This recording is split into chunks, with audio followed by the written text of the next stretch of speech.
A disturbing video has surfaced online showing young children in Libya staging a mock execution.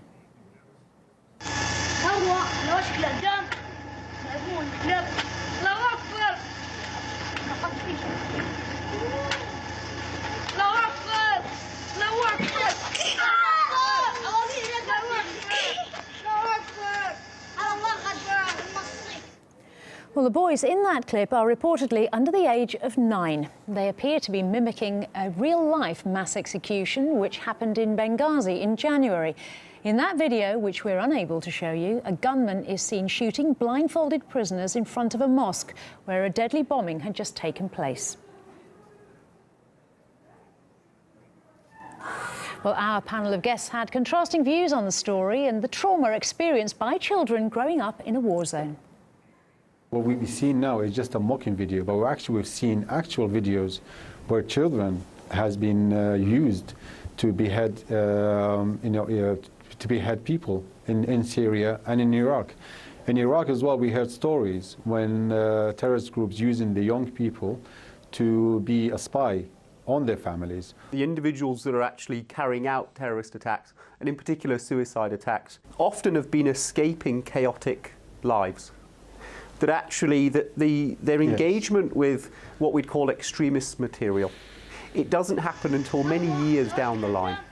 And often substance misuse was a big problem. And if we understand that the reasons that people engage in substance misuse is because of childhood trauma, and that if we understand that, if we've got a large number of young guys of children who have experienced that kind of trauma, is it possible? That may be partially true. That may be partially true, not the whole truth. That's not the whole truth. Well, I'm talking about, for example, the Bangladesh, the terrorist attacks. And this could be extremism, but the idea behind this, those kids are copying what they've seen, like what they do when they watch, a wartime movie, or when they play a game I don't know, so many war games or fighting games. They copy this kind of stuff.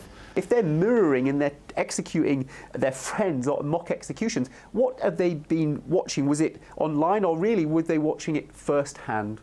And if they've watched it firsthand, guaranteed they're going to struggle with mental health. They're going to have a great number of issues. And I think that given that it was wrong to invade Libya, we should do something. I agree with you.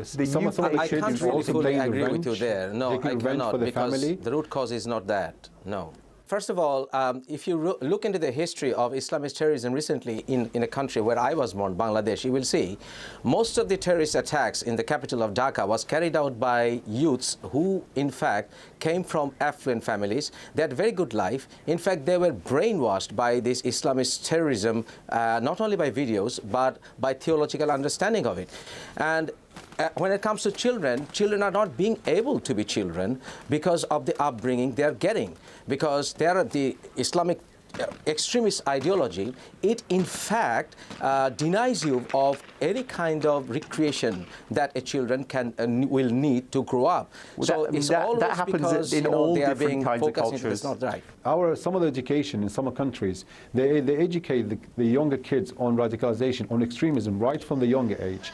So that's what we're calling for. We call some regulations to prevent such a behavior, either on online videos or watching. We have to regulate the education curriculum. Some of the countries require to be looked into and see how the education curriculum is being taught in schools.